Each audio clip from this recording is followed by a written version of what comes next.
కొద్దిగా ఆడవాళ్ళు వాళ్ళ వాళ్ళ ఆర్చి అట్లా కొంచెం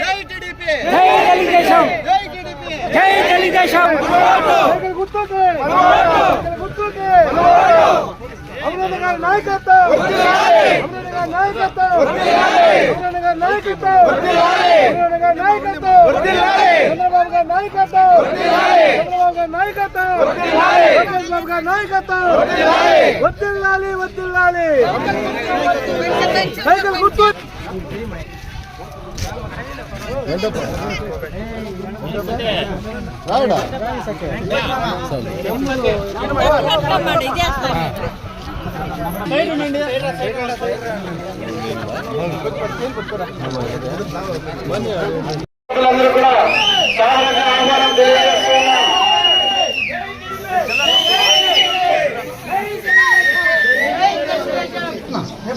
వద్దు ఈయనకొచ్చి జంగాలపల్లెకి వచ్చి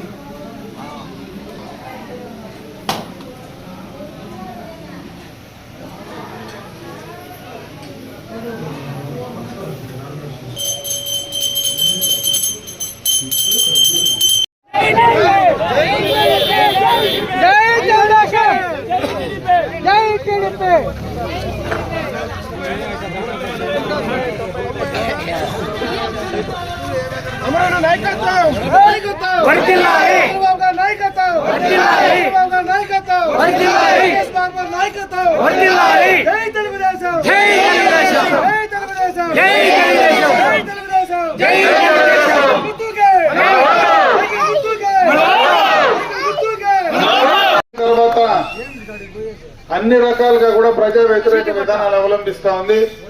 ముఖ్యంగా నిత్యావసర వస్తువుల ధరలు కానీ, కరెంటు ఛార్జీలు కానీ, పెట్రోల్ డీజిల్ గ్యాస్ ధరలు కానీ, అదేవిధంగా ఆర్టీసీ ఛార్జీలు కానీ, ఆస్తి పన్ను కానీ, రిజిస్ట్రేషన్ ఛార్జీలు కానీ అన్ని రకాలుగా ప్రజల పైన భారమేసే కార్యక్రమాన్ని చేస్తా ఉంది. ముఖ్యంగా రైతాంగానికి గతంలో డ్రిప్ ఇరిగేషన్ పరికరాలు కానీ, ఈ గ్రామంలో కూడా చాలా మంది వ్యవసాయదారులు ఉన్నారు, సెరికల్చర్ చేసే వ్యవసాయదారులంతా కూడా ఉన్నారు. సెరికల్చర్ లో గతంలో మనకి ఇన్పుట్ సబ్సిడీ వచ్చేది కేజీకి 50 రూపాయలు, అది కూడా ఈ రోజు ఈ ప్రభుత్వం ఇచ్చే పరిస్థితి లేదు. బీసీ, ఎస్సీ, ఎస్టీ మైనారిటీలకు, ముఖ్యంగా బీసీలకు గతంలో ఆదరణ పథకం కింద కానీ, అదేవిధంగా బీసీ కార్పొరేషన్ నుంచి కానీ మనకు వచ్చేటువంటి నిధులు కూడా ఈ రోజు వచ్చే పరిస్థితి లేదు. ఇవన్నీ ఈ ప్రభుత్వం వచ్చిన తర్వాత ఒక పక్క మన పైన భారాలు వేస్తూ, ఇంకొక పక్క మనందరినీ కూడా అప్పుల ఊబిలో ఉంచి భవిష్యత్ తరాలు అంటే ముఖ్యంగా మన తర్వాత తరాలు ముఖ్యంగా యువకులందరినీ కూడా భవిష్యత్తు నాశనం చేసేటువంటి పరిస్థితి ఈ రోజు ఈ ప్రభుత్వంలో కనపడతా ఉంది. అందుకే ఈ రాష్ట్రానికి చంద్రబాబు నాయుడు లాంటి దూరదృష్టి, చంద్రబాబు నాయుడు లాంటి విజన్ కలిగినటువంటి నాయకత్వం అవసరం అని చెప్పి ఈరోజు పవన్ కళ్యాణ్ గారు కూడా మరి చంద్రబాబు నాయుడు గారితో కలిసి ఈ రాష్ట్రంలో ఎన్నికల్లో అధికారంలోకి రావాలని చెప్పి ఈ రోజు ముఖ్యంగా కూడా పనిచేస్తా ఉన్నాం. ఈ రాష్ట్ర ప్రభుత్వంలో ఉమ్మడి ప్రభుత్వం అధికారంలోకి వచ్చిన తర్వాత చాలా కార్యక్రమాలు రాష్ట్ర ప్రభుత్వం నుంచి చేయబోతా ఉన్నాం. కొత్తగా వచ్చే ప్రభుత్వంలో ఇప్పుడు మనందరికీ పెన్షన్ 3000 రూపాయలు వస్తా ఉంది. రేపు కొత్త ప్రభుత్వం ఏర్పాటైన తర్వాత 3000 పెన్షన్ ను 4000 రూపాయలు చేయడం జరుగుతుంది. మొదటి పెన్షన్ కింద ఈ 3 నెలల్లో నెలకు 1000 రూపాయలు కూడా కలిపి ఒకేసారి 7000 రూపాయలు పెన్షన్దారులకు అందించే కార్యక్రమాన్ని తీసుకోబోతా ఉన్నాం. ముఖ్యంగా మహిళలకు, బీసీ మహిళలకు ఈరోజు ఏదైతే 50 సంవత్సరాలు పైబడినటువంటి మహిళలందరినీ పెన్షన్ కు అర్హులుగా తీసుకునేటువంటి కార్యక్రమాన్ని తీసుకోబోతా ఉన్నాం.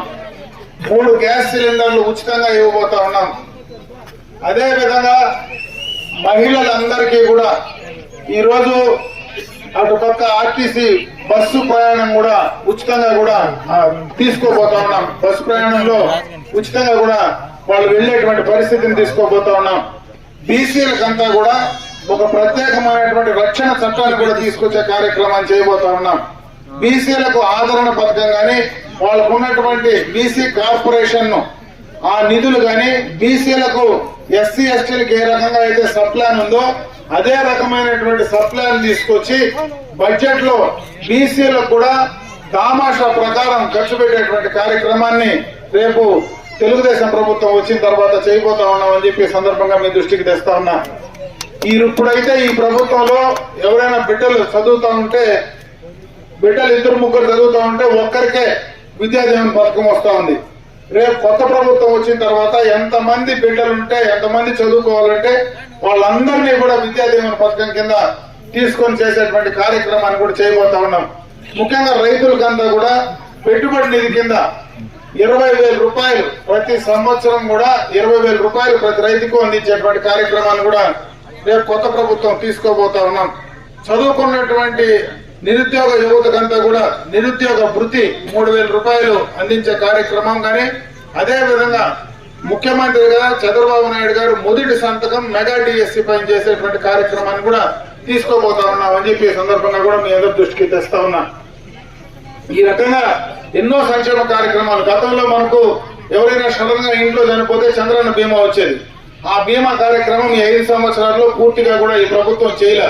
అందుకే రేపు మళ్ళా కొత్త ప్రభుత్వం వచ్చిన తర్వాత రాష్ట్రంలో ఉండేటువంటి ప్రజలకు అందరికీ కూడా వారికి బీమా సౌకర్యం ఏర్పాటు చేసి 25 లక్షల రూపాయల వరకు వాళ్ళకి ఏదైనా సడన్ గా ఆపద జరిగితే దాన్ని ఖర్చు పెట్టుకోవడానికి కానీ, ఆ రకంగా బీమా వాళ్ళకు వచ్చే విధంగా కూడా కొత్త ప్రభుత్వంలో దాన్ని కూడా తీసుకునేటువంటి కార్యక్రమాన్ని తీసుకుంటా ఉన్నాం. ముఖ్యంగా మహిళలందరికీ నెలకు 1,500 రూపాయలు వాళ్ళకి ఇచ్చే కార్యక్రమాన్ని కొత్త ప్రభుత్వం వచ్చిన తర్వాత దాన్ని కూడా అమలు చేయబోతా ఉన్నామని చెప్పి సందర్భంగా మీ అందరి దృష్టికి తెస్తా ఉన్నా. ఈ విధంగా చాలా సంక్షేమ కార్యక్రమాలు ఈ రోజు ప్రభుత్వంలో కొత్త ప్రభుత్వం వచ్చినప్పుడు చేస్తూ ఇంకొక ప్రమాదకరమైనటువంటి చట్టాన్ని ఒకటి ఈ రోజు ఈ యొక్క జగన్మోహన్ రెడ్డి ప్రభుత్వం తీసుకొచ్చింది. అది ల్యాండ్ టైటిల్ యాక్ట్, భూమి హక్కు చట్టం. గతంలో అయితే ఈ భూములకు విలువ లేదు, కానీ ఈ రోజు మనం బార్డర్ లో ఉంటే కోట్ల రూపాయలు విలువ చేసేటువంటి భూములు ఈ రోజు విలువలు వచ్చినాయి. దానికి సంబంధించి మన భూ హక్కు, మన సొంత ఆస్తి, మనకు లిటిగేషన్ వస్తే అది మనం ముందు లిటిగేషన్ వస్తే మనం సబ్ కోర్టుకో మున్సిపల్ కోర్టుకో పోతా ఉన్నాం. ఈ రోజు ఆ రకంగా పోయే పరిస్థితి లేకుండా ప్రభుత్వ అధికారులే దానిపై నిర్ణయం తీసుకునేటువంటి అధికారాన్ని కొత్తగా ఈ జగన్మోహన్ రెడ్డి ప్రభుత్వం తీసుకొస్తూ దాన్ని మొత్తం కూడా ప్రభుత్వ ఆధీనంలో పెట్టుకోవడానికి ఈ రోజు ప్రభుత్వ ప్రయత్నాలు జరుగుతూ ఉన్నాయి. దానికి ఉదాహరణే ఈ రోజు మనం ఎక్కడైనా రిజిస్ట్రేషన్ చేస్తే, గతంలో రిజిస్ట్రేషన్ చేస్తే రిజిస్టర్డ్ డాక్యుమెంట్లు మన చేతికి వచ్చేటివి. ఈ రోజు రిజిస్ట్రేషన్ చేస్తే మన చేతికి ఒరిజినల్ డాక్యుమెంట్స్ రావు, జిరాక్స్ కాపీలే మన చేతికి వస్తాయి. ఒరిజినల్ డాక్యుమెంట్స్ అన్ని కూడా ప్రభుత్వంలో ఒక ఏజెన్సీ దగ్గర పెట్టేటువంటి కార్యక్రమాన్ని ఈ యొక్క ప్రభుత్వం జగన్మోహన్ రెడ్డి చేస్తా ఉన్నాడు. ఈ రోజు మన పాస్బుక్ మనకిస్తే కూడా ఆ పాస్బుక్ పైన జగన్మోహన్ రెడ్డి బొమ్మేసి మనకిస్తా ఉన్నాడు. కాబట్టి ఇది ఒక ప్రమాదకరమైనటువంటి చట్టం. ఈ చట్టం ద్వారా ప్రజల ఆస్తికి వాళ్ళ ఆస్తి పైన హక్కు లేకుండా వాళ్లకు ఇబ్బందులు కలిగించేటువంటి పరిస్థితి ఈ యొక్క భూ హక్కు చట్టం ద్వారా కూడా ఆయన తీసుకురాబోతా ఉన్నాడు. ఒకవేళ రేపు ఏదైనా ఆ భూ హక్కు చట్టం ద్వారా ప్రభుత్వం ఈ రోజు నేను బటన్ నొక్కుతా ఉన్నానని చెప్పి మన ట్యాక్సులన్నీ కూడా వసూలు చేసి ఆయన బటన్ నొక్కి మన తలలు తాకట్టు పెట్టి అప్పు తెస్తా ఉన్నాడు. ఈ రోజు రాష్ట్ర ప్రభుత్వం ఆస్తులన్నీ తాకట్టు పెడతా ఉన్నాడు. రేపు అది చాలకపోతే ఈ యొక్క మన వ్యవసాయ భూములు ఏదైతే రైతులకు ఉండే భూములు కూడా తాకట్టు పెట్టేటువంటి ప్రమాదం ఉంది.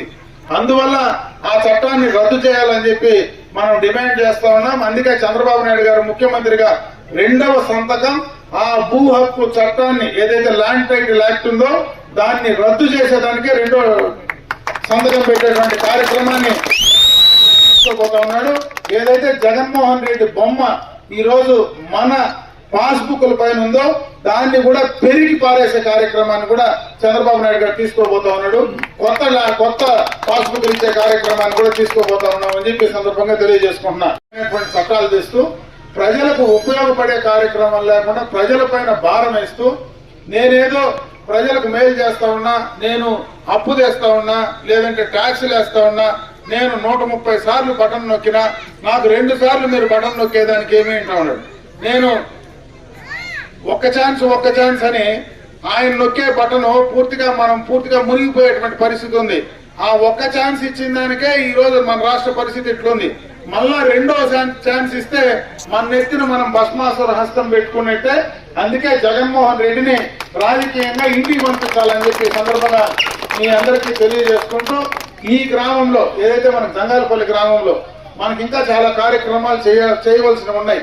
ఈ రోజు ఇక్కడ అంగన్వాడీకి సంబంధించినటువంటి బిల్డింగ్ కావచ్చు, రకరకాలుగా ఇంటర్నల్ రోడ్లు కావచ్చు, ఇవి కొన్ని కార్యక్రమాలు గత ప్రభుత్వంలో మనం కొన్ని పూర్తి స్థాయిలో చేయలేకపోయాం. ఆ రోజు ఉన్నటువంటి పరిస్థితుల్లో కొన్ని వరకే మనం చేయగలిగాం. రేపు ప్రభుత్వం అధికారంలోకి వచ్చిన తర్వాత ఖచ్చితంగా మీరు ఏదైతే కోరతారో, నేను మళ్ళీ జంగాలపల్లికి ఖచ్చితంగా 100కి 100 భాగాలు వస్తాను. మనం గెలిచిన తర్వాత, అధికారం వచ్చిన తర్వాత నేను మొట్టమొదటిగా మళ్ళీ జంగాలపల్లి గ్రామానికి వస్తా. ఆ రోజు మీరు ఈ గ్రామానికి సంబంధించి ఏది కోరితే అది చేసి ఇవ్వడానికి నేను సిద్ధంగా ఉంటానని చెప్పి సందర్భంగా మీ దృష్టికి తెస్తా ఉన్నా. ఎందుకు చెప్తానంటే నేను 45 సంవత్సరాల ముఖ్యమంత్రిని చేయాలనేటువంటి ఒకే ఒక లక్ష్యంతో ముందుకు పోతా ఉన్నారు.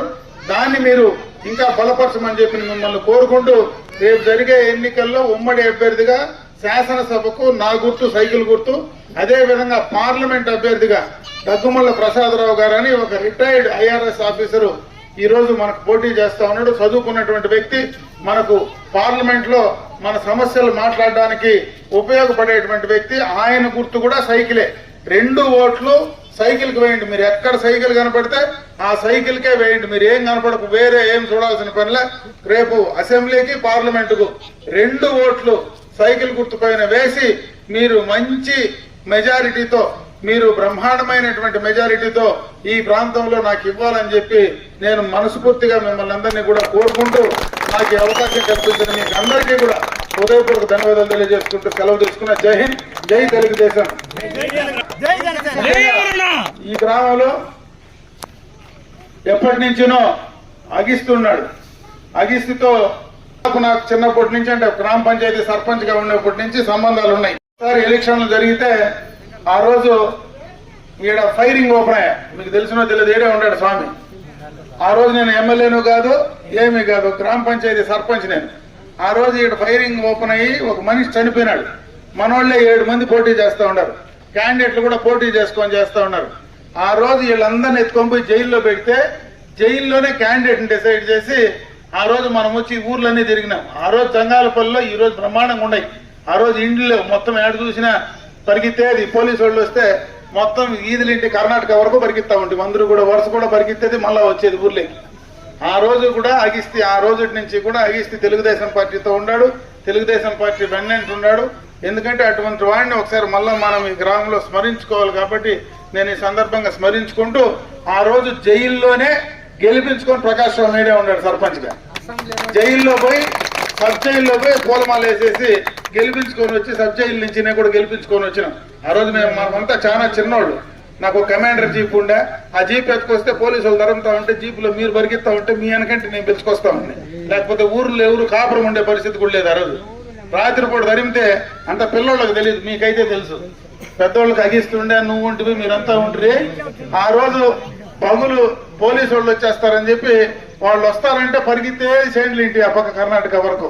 ఆ రోజు పరిస్థితి కూడా ఒకసారి గుర్తు చేస్తా ఉన్నా. ఆ రోజు నుంచి మనం కలిసే ఉన్నాం. ఆ రోజు కాంగ్రెస్ పార్టీ అధికారంలో ఉంది, మనం ప్రతిపక్షంలో ఉన్నాం. ప్రతిపక్షంలో ఉన్న ఒక ఎంపీ ఏడొచ్చి కూర్చొని గెలిపించాలని చెప్పి ఆ రోజు కాంగ్రెస్ ఎంపీ గెలిపించాలన్నా ఆ రోజు మనం అడ్డం నిలబడి మన క్యాండిడేట్ ని గెలిపించుకొని జైల్లో పూలమాల వేసిన సందర్భం. దానికి మూలం ఈ జంగాలపల్లి గ్రామం అని చెప్పి కూడా నేను ఈ సందర్భంగా మీ అందరికి తెలియజేసుకుంటూ, ఆ రకంగా మళ్ళా మీరు ఈ ఎన్నికల్లో కూడా బ్రహ్మాండంగా మెజారిటీ గెలిపించాలని చెప్పి మరొకసారి జంగాలపల్లి గ్రామస్తులందరికీ కూడా మనస్ఫూర్తిగా చేతులెత్తి నమస్కారాలు తెలియజేసుకుంటూ సెలవు తీసుకుంటున్నా. మళ్ళా ఎన్నికలు అయిపోయిన తర్వాత, మళ్ళా మీరు గెలిపించిన తర్వాత నేను మళ్ళా మీ ప్రజాప్రతినిధిగా ఇదే గ్రామంలో ఈయన్నే వచ్చి కూర్చుంటా. ఆ రోజు మన సమస్యలు ఏమైనా ఉంటే తప్పనిసరిగా కూడా మాట్లాడి నేను అవన్నీ పూర్తి చేసేదానికి సిద్ధంగా ఉంటానని చెప్పి మరొకసారి తెలియజేసుకుంటూ సెలవు తీసుకుంటాను.